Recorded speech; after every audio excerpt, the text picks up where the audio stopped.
నిర్గమాకాండము 15వ అధ్యాయము 22వ వచనం నుండి 25వ వచనం వరకు మనం ధ్యానించినట్లయితే అక్కడ రాయబడి ఉన్నది. మోషే ప్రవక్త ఇజ్రాయేలీలందరినీ ఎర్ర సముద్రం నుండి నడిపిస్తూ షూరు అరణ్యం గుండా వెళ్ళి దానిలో 3 రోజులు వారు ప్రయాణించారంట. అక్కడ వారికి త్రాగడానికి నీళ్లు దొరకలేదంట. అప్పటికే వారు మారా అనబడినటువంటి ప్రాంతానికి వచ్చారంట. మారా అనబడినటువంటి పేరు ఎందుకు వచ్చినది అంటే అక్కడ ఉన్నటువంటి నీళ్ళన్నీ కూడా చేదుగా ఉండడం ద్వారా వారు త్రాగలేకపోయారంట. చూడండి ప్రియులారా, అక్కడ ఇజ్రాయేలీలందరూ మోషే ప్రవక్తకు విరుద్ధంగా, దేవునికి విరుద్ధంగా సనిగినట్లుగా మనకు కనిపిస్తూ ఉంటుంది. అప్పుడు మోషే ప్రవక్త దేవునికి ప్రార్థన చేసినప్పుడు దేవుడు ఒక చెట్టును చూపించాడంట. దాన్ని తీసుకొని వెళ్ళి నీళ్ళల్లో వేయమని చెప్పినప్పుడు మోషే ప్రవక్త ఆ విధంగా చేసినప్పుడు చేదైనటువంటి ఆ నీళ్ళన్నీ కూడా మధురంగా మార్చబడ్డాయంట.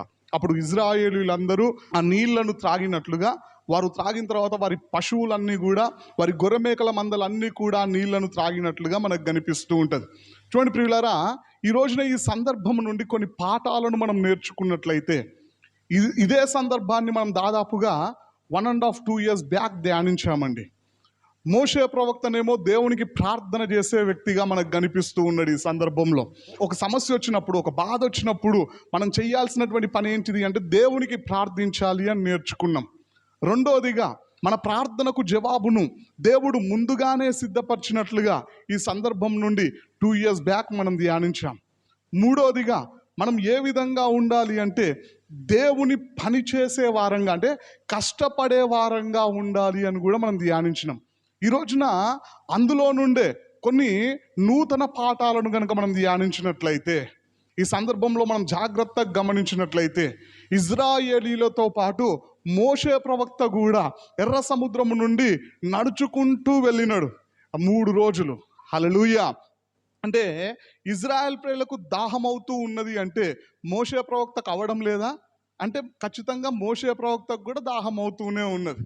అంటే ఒకే రకమైనటువంటి సమస్యను ఇద్దరు మనుషులు ఎదుర్కొంటూ ఉన్నారు. ఉదాహరణకి ఇజ్రాయేలీలందరినీ ఒక వ్యక్తితో పోల్చినట్లయితే, మోషే ప్రవక్తను ఒక ప్రక్కన పెట్టినట్లయితే, ఇద్దరికి ఒకే రకమైనటువంటి సమస్య ఉన్నది. ఆ ఒకే రకమైనటువంటి సమస్యలో ఒకరేమో దేవునికి విరుద్ధంగా మాట్లాడుతూ ఉన్నారు, దేవుణ్ణి దూషిస్తూ ఉన్నారు, దేవునికి వేరవుతామన్నట్లుగా ప్రవర్తిస్తూ ఉన్నారు. ఒక వ్యక్తి ఏమో దేవునికి ప్రార్థిస్తూ ఉన్నాడు. మరి రోజున మనకు కూడా కష్టాలు రావా అంటే ఖచ్చితంగా వస్తాయి. బైబిల్ గ్రంథంలో మనం జాగ్రత్తగా ధ్యానించినట్లయితే మనం ఆరాధిస్తున్నటువంటి దేవుడే ఈ లోకానికి వచ్చినప్పుడు ఆయన శోధింపబడినాడంట, శ్రమలు కూడా పొందుకున్నాడంట. హెబ్రీలకు రాసినటువంటి పత్రిక 2వ అధ్యాయం 18వ వచనంలో మాటలు మనకు కనిపిస్తూ ఉంటాయి. తాను శోధింపబడి శ్రమ పొందెను గనక శోధింపబడు వారికి సహాయము చేయగలవాడై ఉన్నాడంట. ఆయన్నే శోధింపబడ్డాడు. మనము పేతురు రాసినటువంటి మొదటి పత్రిక 4వ అధ్యాయం 1వ వచనంలో ధ్యానించినట్లయితే, క్రీస్తు శరీరమందు శ్రమపడను గనక మీరును అట్టి మనస్సును ఆయుధముగా ధరించుకొనుడి అని రాయబడి ఉంటుంది. అంటే మనం ఆరాధిస్తున్నటువంటి దేవుడే శ్రమల గుండా వెళ్ళినాడు, మనం ఆరాధిస్తున్నటువంటి దేవుడే శోధనల గుండా వెళ్ళినాడు. ఈ లోకంలో మనకు మాదిరికరంగా జీవిస్తూ ఉన్నప్పుడు, ఒక మనుష్యునిగా మరి 33.5 సంవత్సరాలు ఆయన ఈ లోకంలో బ్రతికినప్పుడు ఎన్నో శ్రమలు, ఎన్నో శోధనలు, ఎన్నో ఇబ్బందుల గుండా వెళ్ళినట్టుగా మనకు కనిపిస్తూ ఉంటుంది. మరి రోజున మనకు కూడా శ్రమలు అనేటివి ఖచ్చితంగా వస్తాయి, ఇబ్బందులు అనేటివి ఖచ్చితంగా వస్తాయి. ఎవరైనా యేసుక్రీస్తు ప్రభువారిని నమ్ముకుంటే శ్రమలు ఉండవు, కష్టాలు ఉండవు అంటే నమ్మడానికి వీల్లేదు. బైబిల్ గ్రంథంలో మనం జాగ్రత్తగా ధ్యానించినట్లయితే నిర్గమాకాండం 17వ అధ్యాయం 1వ వచనంలో రాయబడి ఉంటుంది. తర్వాత ఇజ్రాయేలీల సర్వ సమాజము యెహోవా మాట చొప్పున తమ ప్రయాణములలో సీను అరణ్యం నుండి ప్రయాణమైపోయి రెఫదీములో దిగిరి. ప్రజలు తమకు త్రాగ నీళ్లు లేనందున మళ్ళీ అక్కడ సనుక్కున్నట్లుగా కనిపిస్తూ ఉంటుంది. చూడండి ప్రియులారా, ఇక్కడ మనం జాగ్రత్తగా ధ్యానించినట్లయితే దేవుని మాట చొప్పునే వెళ్ళినారు. అక్కడ వాళ్ళకు ఒక సమస్య వచ్చినది. యేసుక్రీస్తు ప్రభువారు తన శిష్యులనంట బలవంతంగా పంపించినాడంట సముద్రానికి అవతల ప్రక్కన ఉన్నటువంటి ప్రాంతానికి వెళ్ళమని. చూడండి, అప్పుడు వారికి తుఫాను ఎదురైనట్లుగా మనకు బైబిల్ గ్రంథంలో కనిపిస్తూ ఉంటుంది. శిష్యులకు ఇష్టం ఉండేనా వెళ్ళడం అంటే? యేసుక్రీస్తు ప్రభువారిని విడిచిపెట్టి వెళ్ళడం శిష్యులకు ఇష్టమే లేదు. ప్రభువే బలవంతంగా పంపించినాడు. యేసుక్రీస్తు ప్రభు వారి మాట విని వెళ్తూ ఉన్నప్పుడు వారికి ఒక సమస్య ఎదురైనట్టుగా మనకు కనిపిస్తూ ఉంటుంది. అంటే ఈ రోజున మనకు కూడా ఖచ్చితంగా సమస్యలు అనేటివి వస్తాయి, మనకు కూడా ఖచ్చితంగా శోధనలు అనేటివి వస్తాయి, ఇబ్బందులు అనేటివి వస్తాయి. ఆ ఇబ్బందుల్లో ఉన్నప్పుడు, కష్టాల్లో ఉన్నప్పుడు, శ్రమల్లో ఉన్నప్పుడు మనం ఏ విధంగా ఉంటూ ఉన్నాం? మోషే ప్రవక్తలాగా దేవునికి ప్రార్థించే వారంగా ఉన్నామా? ఇజ్రాయేలీలలాగా సనుక్కునే వారంగా ఉంటూ ఉన్నామా? ఇక్కడ రెండు రకాల మనుషులు మనకు కనిపిస్తూ ఉన్నారు. నీళ్లు లేకుండా ఇబ్బంది పడుతూ ఉన్నప్పుడు మోషే ప్రవక్తనేమో ప్రార్థించే వ్యక్తిగా ఉన్నాడు, ఇజ్రాయేలీయులేమో సనుక్కునే వ్యక్తులుగా ఉన్నారు. ఈ రోజున నీ పరిస్థితి ఏ విధంగా ఉన్నది? ఒకసారి మన జీవితాన్ని మనం పరీక్షించుకుందాం. రెండో పాఠం ఈ సందర్భం నుండి మనం ఆలోచన చేసినట్లయితే, చూడండి ప్రియులారా, మనం జాగ్రత్తగా ఆలోచన చేసినట్లయితే ఇజ్రాయేలీలు దేవునికి విరుద్ధంగా మాట్లాడడానికి, సనుక్కోవడానికి గల కారణం ఏంటిది అంటే వారిలో కృతజ్ఞత అనేది లేదు. మోషే ప్రవక్తకేమో కృతజ్ఞత అనేది ఉన్నది. బైబిల్ గ్రంథంలో ఎంతోమంది దేవునికి కృతజ్ఞత కలిగి జీవించినారు. ఎందుకోసం అంటే వారికి దేవుడు చేసిన మేలులన్నీ జ్ఞాపకం ఉన్నాయి. ఉదాహరణకి మనం దావీదు భక్తుని జీవితాన్నే గమనించినట్లయితే ఆయన రాజైన తర్వాత తన్ను తాను ఎంతగానో తగ్గించుకొని ప్రార్థన చేస్తూ ఉంటాడు. దేవా, నీవు నన్ను ఇంతగా హెచ్చించడానికి నేనే పాటి వాడను, నా కుటుంబం ఏ పాటిది, గొర్రెల దొడ్డిలో ఉండాల్సినటువంటి నన్ను రాజుగా అభిషేకించావని చెప్పేసి దేవుణ్ణి కొనియాడినట్లుగా మనకు కనిపిస్తూ ఉంటుంది. కృతజ్ఞతాస్తుతులు చెల్లించినట్టుగా మనకు కనిపిస్తూ ఉంటుంది. కారణం ఏంటిది అంటే దావీదు భక్తునికి దేవుడు చేసినటువంటి మేలులు జ్ఞాపకం ఉన్నాయి. బైబిల్ గ్రంథంలో 103వ కీర్తన 2వ వచనంలో దావీదు భక్తుడు మాట్లాడుతూ ఉంటాడు, నా ప్రాణమా యెహోవాను సన్నుతించుము, ఆయన చేసిన ఉపకారములలో దేన్ని మర్చిపోవద్దు. తన ప్రాణముతో తానే హెచ్చరించుకుంటూ ఉన్నాడు, ప్రక్కోళ్ళకి చెప్పట్లేడు. నేను దేవుడు చేసిన సహాయములలో, దేవుడు చేసిన ఉపకారములలో, దేవుడు నా పట్ల జరిగించినటువంటి అద్భుతాల విషయంలో దేన్ని కూడా మర్చిపోదు. ప్రతి విషయాన్ని నేను జ్ఞాపకం ఉంచుకొని దేవునికి కృతజ్ఞతాస్తుతులు చెల్లించాలా, దేవునికి ఇష్టునిగా జీవించాలా, నేను కృతజ్ఞత కలిగి బ్రతకాలా దేవుడు చేసినటువంటి సహాయములను బట్టి అన్నట్లుగా ఆయన మాట్లాడుతూ ఉంటాడు. ఇంతకీ ఇజ్రాయేలీలు తిరగబడ్డానికి కారణం ఏంటిది అంటే వీరిలో కృతజ్ఞత లేదు. ఎందుకు లేదో తెలుసా? వీరు దేవుడు చేసిన మేలులన్నింటినీ మర్చిపోయినారంట. ఆ మాట మనకి కీర్తనలు గ్రంథము 106వ అధ్యాయము 13వ వచనంలో రాయబడి ఉన్నది. అయినను వారు ఆయన కార్యములను వెంటనే మర్చిపోయిరి అని రాయబడి ఉన్నది. ఇక్కడ మనం జాగ్రత్తగా ధ్యానించినట్లయితే పై వచనాల్లో రాయబడి ఉంటుంది, దేవుడు ఎర్ర సముద్రమును 2 పాయలుగా చేసి 9వ వచనం నుండి మనం ధ్యానించినట్లయితే ఆరిన నేల మీద వారిని నడిపించినాడు. చూడండి, ఆ ఆరిన నేల మీద ఇజ్రాయేలీలందరూ నడుచుకుంటూ వెళ్ళినారు. అదే ఆరిన నేల మీద ఐగుప్తీయులు కూడా వచ్చే ప్రయత్నము చేసినప్పుడు అందులోనే మునిగి శవాలుగా మారినట్లుగా వీరి కళ్ళ ముందే అద్భుతం జరిగింది.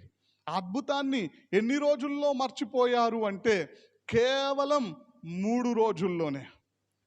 నిర్గమకాండం 15వ అధ్యాయం 22వ వచనంలో మనకు కనిపిస్తూ ఉంటుంది, వారు షూరు అరణ్యము గుండా 3 రోజులు ప్రయాణించినారంట మారా ప్రాంతానికి చేరుకునేదాకా. 3వ రోజున దేవుడు వారి పట్ల జరిగించినటువంటి ఓ గొప్ప మేలును మర్చిపోయినారు. అందుకే కృతజ్ఞత లేదు, అందుకే సనుక్కుంటూ ఉన్నారు, అందుకే విసుక్కుంటూ ఉన్నారు. ఒకవేళ 3 రోజుల క్రితం దేవుడు చేసినటువంటి ఆ మహా అద్భుతకరమైనటువంటి విషయం కనుక జ్ఞాపకం ఉంటే మోషే ప్రవక్తలాగా ప్రార్థన చేసేవాళ్ళు. ఎర్ర సముద్రమునే దేవుడు 2 పాయలుగా చేశాడే, మాకు దేవుడు నీళ్ళు ఇవ్వడం గొప్ప విషయం కాదు, మా దాహాన్ని తీర్చడం ఆ దేవునికి పెద్ద సమస్య కాదు, పెద్ద విషయం కూడా కాదు అని చెప్పేసి నమ్మకంతో ప్రార్థించేవారు. కానీ ఎందుకు ప్రార్థించలేకపోయారు, ఎందుకు సనుక్కున్నారు అంటే 3 రోజుల క్రితం దేవుడు చేసినటువంటి అద్భుతాన్ని మర్చిపోయినారు. అందుకే వారిలో కృతజ్ఞత అనేది లేదు. మరి రోజున మన పరిస్థితి ఏ విధంగా ఉన్నది?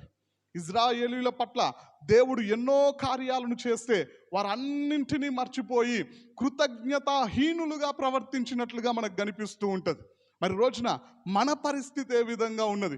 దేవుడు మనకెన్నో సహాయములను చేసినాడు, మన జీవితంలో ఎన్నో అద్భుతాలను జరిగించినాడు. మనము అడిగినప్పుడు ఎన్నో మేలులు దేవుని ద్వారా పొందుకున్నాం. మనం అడగకుండానే దేవుడు మన ఎడల ఎంతో కృపను చూపిస్తూ, ఎన్నో విధాలుగా మనల్ని ఆదరిస్తూ, ఎన్నో విధాలుగా మనకు సహాయము చేస్తూ ఈ రోజున ఈ స్థానములో దేవుడు నిలబెట్టినాడు. మరి ప్రభువు చేసినటువంటి మేలులు మనకు జ్ఞాపకం ఉన్నాయా? లేదంటే ఇజ్రాయేలీలలాగానే మనం కూడా మర్చిపోయే వారంగా ఉన్నామా? ఈరోజు నీ పరిస్థితి ఏ విధంగా ఉన్నది? కృతజ్ఞత కలిగి జీవిస్తూ ఉన్నావా? కృతజ్ఞత హీనులుగా జీవిస్తూ ఉన్నారా? మోషే ప్రవక్తకు జ్ఞాపకం ఉన్నది కాబట్టి దేవునికి ప్రార్థిస్తూ ఉన్నాడు అదే సమస్యలో ఉండి. ఇజ్రాయేలీలకు జ్ఞాపకం లేదు కాబట్టి సమస్య రాగానే తిరగబడుతూ ఉన్నారు, సమస్య రాగానే సణుక్కుంటూ ఉన్నారు, సమస్య రాగానే దేవునికి విరుద్ధంగా ప్రవర్తిస్తూ ఉన్నారు, కృతజ్ఞత హీనులుగా మాట్లాడుతూ ఉన్నారు. మరి రోజున మన పరిస్థితి ఏ విధంగా ఉన్నది? మనం సమస్యల్లో ఉన్నప్పుడు ప్రార్థించి దేవునికి నమ్మకంగా జీవిస్తూ ఉన్నామా? లేదంటే దేవునికి విరుద్ధంగా మాట్లాడి దేవునికి వేరైపోయే స్వభావం మనలో ఉన్నదా? ఒకసారి మన జీవితాల్ని మనం పరీక్షించుకుందామండి. మూడోదిగా ఈ సందర్భం నుండి ప్రభువు నేర్పిస్తున్నటువంటి మరొక పాఠం ఏంటిది అంటే, ఆ నీళ్ళన్నీ కూడా ఎప్పుడు మధురంగా మార్చబడ్డాయి అంటే, ఆ చెట్టును ప్రభువు చూపించిన, అంటే ఆ చెట్టు అప్పటికప్పుడే పుట్టుకొని రాలేదు.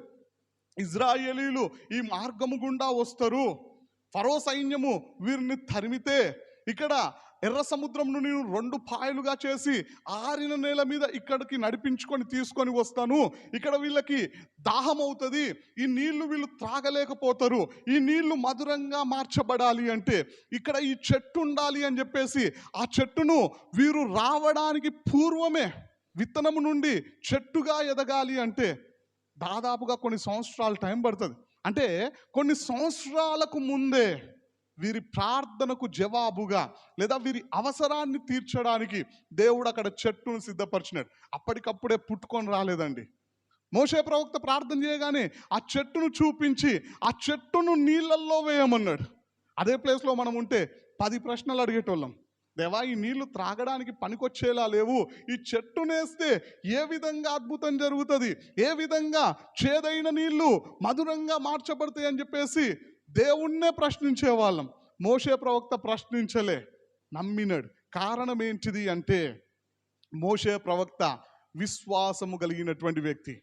మనం దేవుణ్ణి నమ్మాలా. సమస్యల్లో ఉన్నప్పుడు, శోధనలో ఉన్నప్పుడు, ఇబ్బందుల్లో ఉన్నప్పుడు ఎవరి మీద ఆధారపడాలి అంటే దేవుని మీద ఆధారపడే వారంగా ఉండాలా. మరి మనం దేవుని మీద ఆధారపడుతూ ఉన్నామా? మూడో పాఠం.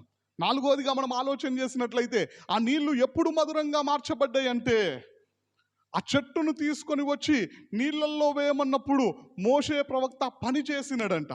దేవుడు చెప్పినటువంటి మాటకు లోబడినప్పుడు అద్భుతం జరిగినది. దేవుని నామానికి స్తోత్రం, హల్లెలూయా. అంటే ఈ రోజున మన జీవితాలలో కూడా దేవుడు మేలు చేయాలి అంటే, దేవుడు సహాయం చేయాలి అంటే, దేవుడు ఒక అద్భుతాన్ని జరిగించాలి అంటే మనందరం కూడా దేవునికి లోబడాలా. ఈ రోజున మన జీవితం ఏ విధంగా ఉన్నది? మోషే ప్రవక్తలాగా దేవునికి లోబడుతూ ఉన్నామా? ఇజ్రాయేలీలలాగా దేవుని మీద తిరగబడుతూ ఉన్నామా? కానానబడినటువంటి గ్రామంలో పెళ్లి విందులో నీళ్లను దేవుడు ద్రాక్షారసంగా మార్చినాడు. కారణం ఏంటిది అంటే అక్కడ పని వాళ్ళు దేవుని మాటకు లోబడినారు. అంచుల మట్టుకు నింపినారంట నీళ్లతో నింపమన్నప్పుడు. దేవుని నామానికి స్తోత్రం, హల్లెలూయా. మనకు అవసరమైనది ద్రాక్షారసమయ్యా, నీళ్లు కాదు. ఇప్పుడు మా టైం అందుకు వేస్ట్ చేస్తూ ఉన్నావు. ఆ నీళ్లు తీసుకొని వచ్చి ఆ రాతి బాణలను నింపడం ద్వారా ఏమీ ప్రయోజనం లేదు అని చెప్పేసి ఒక్క ప్రశ్న అడగలే, మారు మాట మాట్లాడలే. అంతకుముందే మరియ కూడా చెప్పినది వారికి, ప్రభువు మీతో ఏది చెప్తే అది చేయండి అంటే యేసుక్రీస్తు ప్రభు వారు నీళ్లతో ఆ రాతి బాణలను నింపమంటే మారు మాట మాట్లాడకుండా, ఎదురు ప్రశ్న వేయకుండా ఆ 6 రాతి బాణల నిండా నీళ్లతో నింపినప్పుడు ఆ నీళ్లను యేసుక్రీస్తు ప్రభు వారు అద్భుత రీతిగా ద్రాక్షారసంగా మార్చినాడు. చూడండి, ఈ రోజున ప్రభువు మాటలకు మనం లోబడితే మన జీవితంలో కూడా అద్భుతం జరుగుతుంది. మన జీవితంలో కూడా దేవుని సహాయమును పొందుకుంటాం. మన జీవితంలో కూడా దేవుని మేలులతో మనం తృప్తిపరచబడడానికి అవకాశం ఉంటుంది. దేవుని రాకడకు మనం సిద్ధపడడానికి అవకాశం ఉంటుంది. మరి రోజున మన జీవితాల్ని మనం పరీక్షించుకుంటే ప్రభువు మాటలకు లోబడే మనసు మనకుందా? ఈ రోజున మన జీవితం ఏ విధంగా ఉన్నది? మారా నీళ్లను దేవుడు మధురంగా మార్చినటువంటి సందర్భం నుండి ప్రభువు నేర్పిస్తున్నటువంటి పాఠాలు. సమస్యలు మనకు కూడా ఖచ్చితంగా వస్తాయి. ఆ సమస్యల్లో మోషే ప్రవక్తలాగా ప్రభువుకు ప్రార్థించే వారంగా ఉంటూ ఉన్నామా? ఇజ్రాయేలీలాగా తిరగబడే గుంపులో మనం ఉన్నామా? మన జీవితాన్ని మనం పరీక్షించుకుందాం. రెండోదిగా, ప్రభువు చేసినటువంటి మేలులను జ్ఞాపకం ఉంచుకొని కృతజ్ఞత కలిగి కృతజ్ఞతాస్తుతులను ప్రభువుకు చెల్లించగలుగుతూ ఉన్నామా? ప్రభువు చేసినటువంటి మేలులన్నింటినీ మర్చిపోయి దేవునికి విరుద్ధంగా ప్రవర్తించే వారంగా ఉంటూ ఉన్నామా? మూడోదిగా, సమస్యల్లో శోధనలో ఉన్నప్పుడు విశ్వాసంతో ప్రభువు వైపు చూసి ప్రభువు మీద ఆనుకోగలుగుతూ ఉన్నామా? లేకపోతే దేవునికి దూరం అవుతూ దేవునికి వేరుగా బ్రతికే ప్రయత్నం చేస్తూ ఉన్నామా? నాలుగోదిగా, సమస్యల్లో శోధనలో ఉన్నప్పుడు లేదా సంతోషంగా ఉన్నప్పుడైనా సరే ప్రభువు మాటలకు లోబడుతూ ఉన్నామా? ప్రభువు మాటలకు లోబడకుండా జీవిస్తూ ఉన్నామా? ఈ రోజున మన పరిస్థితి ఏ విధంగా ఉన్నది? ఒకసారి మన జీవితాల్ని మనం పరీక్షించుకుందాం. ఇక్కడ ఈ సందర్భంలో మోషే ప్రవక్త దేవునికి లోబడడం ద్వారా చేదైన నీళ్లను దేవుడు మధురంగా మార్చినాడు.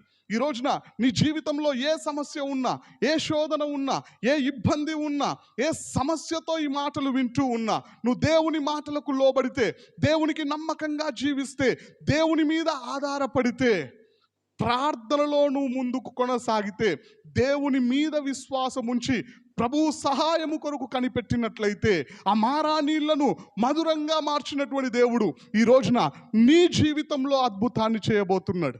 దేవుని నామానికి స్తోత్రం. హల్లెలూయా. కాబట్టి మనమందరం దేవుని సహాయం కొరకు కనిపెట్టే వారంగా ఉందాం. దేవుని మాటలకు లోబడదాం. దేవుని రాకడకు మనం అందరం సిద్ధపడదాం. ఈ కొద్ది వాక్యాన్ని దేవుడు దీవించునుగాక. ఆమేన్.